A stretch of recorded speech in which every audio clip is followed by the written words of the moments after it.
All right, so why don't we start it off by going with the EPL Awards, the awards for the year. So let's start it off, and maybe this ends up being incredibly easy for you. So if you want to say that, I mean, would we both agree Erling Haaland is your player of the year? Is there someone you'd like to mention outside of Erling Haaland that you said, okay, if we remove Erling Haaland from the equation with this record-breaking season, who would be the next person that you would say is the Premier League player of the year?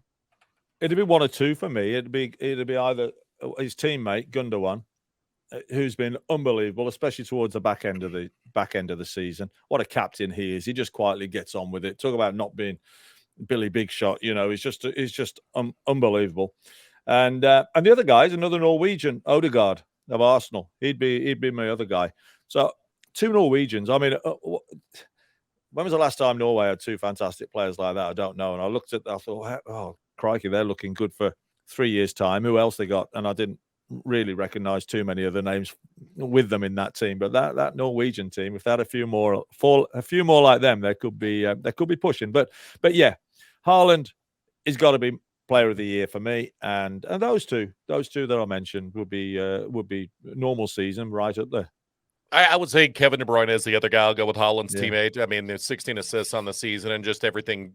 It's again when he's on the pitch, it just feels like this guy's a horror movie villain. And if you're a fan of the opposing team, you know what's coming. You know that De Yeah. Bruyne is going to make a play at some point. It's inevitable. And yeah, and it's inevitable. You're just waiting for it all to happen. And so for that's why I would say maybe it's Kevin De Bruyne, and part of that might be that I am absolutely terrified of him as a Spurs fan. Manager of the year. Manager. Well, we mentioned Villa, and again, there's been so many managers. It's easy to go with Pep, and he's got a claim. But there's a number of managers who got a great claim on.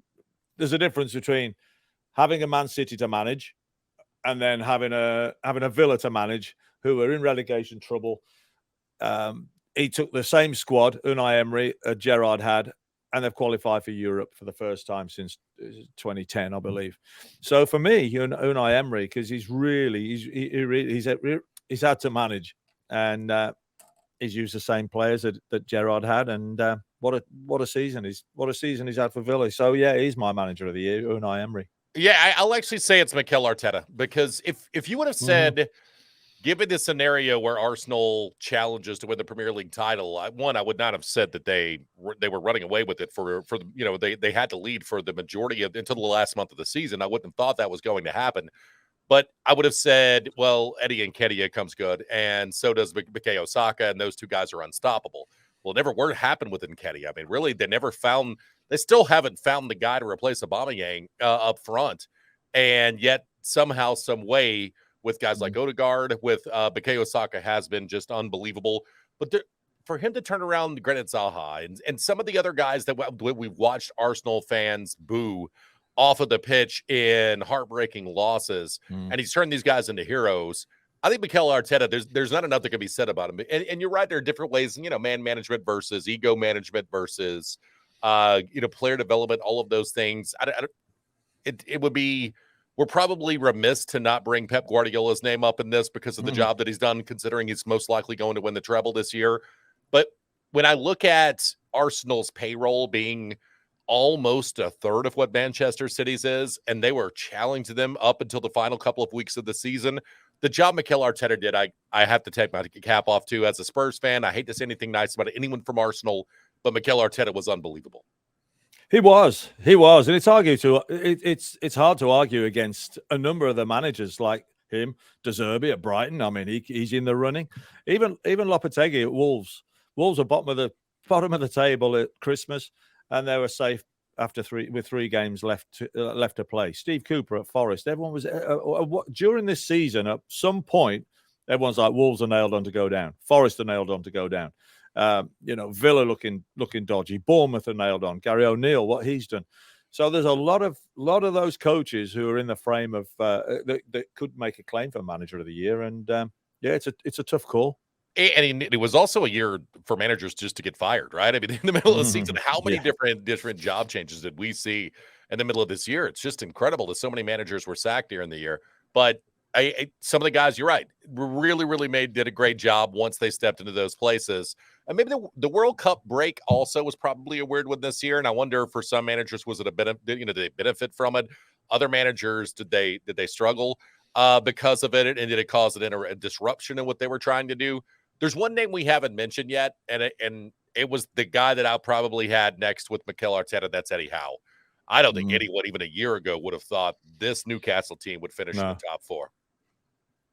Spot on. Yeah, absolutely spot on. And again, quietly done. What I like about them, no egos. Haven't bought superstars. They just gelled. He's gelled a team together. They're all playing for each other. They all work hard. They've bought horses for courses. They just know who they need in the right spots. And yeah, he's done fantastic. And you're right. 12 months ago, they were right shambles, weren't they, Newcastle? And look what's happened in a short space of time. So again, I know that people could argue that they've got all this foreign money, but it's becoming a tired argument now, foreign money, because foreign money is all over the place. People have been buying foreign players for years and years, for decades.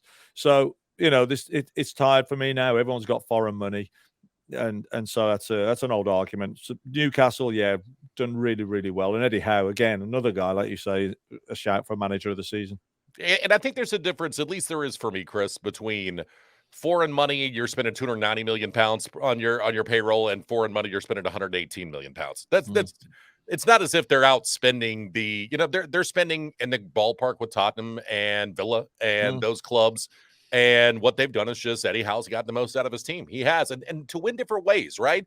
Almiron, early on, he was just unstoppable, especially in the month of October. Then we get to the World Cup break, and they come back, and they have to find a different way to win, because it's not like Almiron's going to give you 6 goals every single month, right? So, yeah. I mean, he's not Erling Haaland. So they did find, as they started to fade, Eddie Howe found a different gear for this team and a different way for them to attack. Nick Pope in the back was about as good as anybody could possibly have imagined, and that does help things. But I just look at the job that he did and think, man, I don't know if anybody got their team to gel more and got more out of the players that they had brought in than Eddie Howe did this year. Give me your team of the year.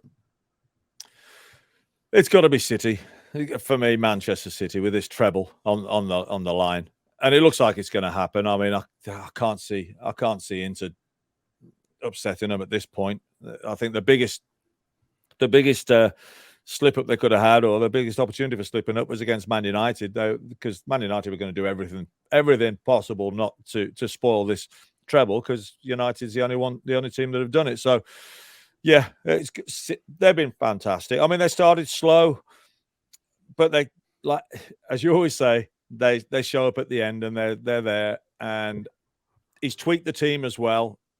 They're not just the 5 players that you mentioned. There's Nico Williams has come through now. Palmer's coming through. The Williams, I think he's 18, 17 perhaps.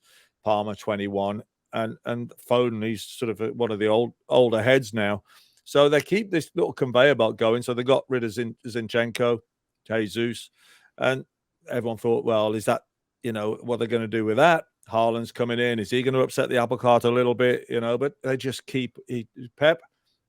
Again, at the other end of the management scale, fantastic manager. The way he just sort of blends everybody in, made a player out of Stones, or a better player out of John Stones. The way he's an inverted fullback now, pushing into midfield. So yeah, they're unbelievable. They're fantastic to watch. I mean, they really are. So for me, that's City are the team of the year. I'll say, and look, City probably should be, but I feel like I need to mention another one, and the other one I'll mention is Villa. I think that with it now working with Steven Gerrard, and for them to be able to turn their season around the way that they have under Unai Emery is unbelievable. And it's not something we normally see. It's also, to some extent, a team devoid of stars. Yeah. And especially scoring stars, people that we like to talk about in podcasts and in videos, chats, and things like that. There aren't a lot of guys on that team that you're going to text about unless you're a dyed-in-the-wool Villa fan. So for them to be as good as they have been this year, really just kind of remarkable, the job that they've done there in Birmingham. It is. And they're a big club, Villa. In the 80s, they won the Champions League. Big history.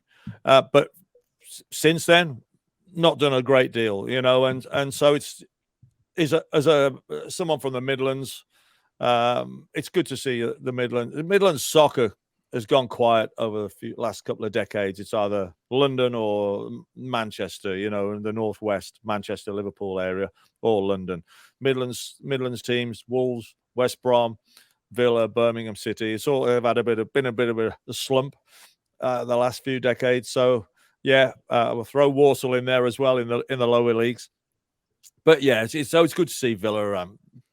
On what Emery's done, like I say, and like you were saying, he's fantastic. With again, no superstars really, just great team spirit and a lot of organisation and hard work, and just shows what you can do.